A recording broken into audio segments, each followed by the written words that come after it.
Leo பாருங்க, நான் எப்பயுமே மாடிக்கு வந்தால் எனக்கு முன்னாடி ஓடி வருவான். அப்படி வரல அப்படின்னா நான் இந்த மாதிரி அவன் பண்ணேன்னா அந்த சவுண்டு கேட்டு வந்துடுவாங்க. அதை எப்படி நான் கூப்பிட்றேன் அப்படின்னு பாருங்கள். இந்த கேட் வந்து நான் இப்படி வந்துட்டு ஓப்பன் பண்ணுற மாதிரி இப்படி வந்து பண்ணுறேன். இந்த சவுண்டுக்கு அவன் வருவான் பாருங்கள், வந்துட்டுருக்கான். இது பாருங்க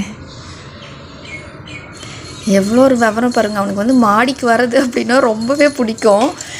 அது வந்து நான் மாடிக்கு தான் போகிறேன்னா இல்லை ரூமுக்கு போகிறேன்னான்னு அவனுக்கு தெரியாது. அதே மாதிரி நான் கேட் இப்போ ஓப்பனில் இருந்தனால அவனுக்கு தெரியல. இப்போ வந்து நான் ஓப்பன் பண்ணுற மாதிரி சும்மா இப்படி பண்ணுறேன்னா அப்படின்னா கீழே வந்து நல்லா சவுண்டு கேட்கும். கேட்டு தான் இப்போ ஓப்பன் பண்ணுறா அப்படின்னு சொல்லிட்டு ஓடி வந்துடுவாங்க. ஏய், கூப்பிட்டா வரமாட்டேன். ஆனால் வந்துட்டு கேட் சவுண்டு கேட்டால் தான் வருவீங்களோ? ஆ, கடிக்கக்கூடாதுன்னு சொல்லி கொடுத்துருக்கேன். ஆனாலும் கடிச்சிட்டே இருப்பான்.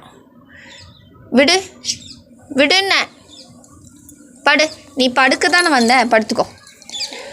கடிக்கக்கூடாது பட்டோ, இப்படி தான் பண்ணக்கூடாது. உட்காரு, படுத்துக்கோ. லியோ படுத்துக்கோ.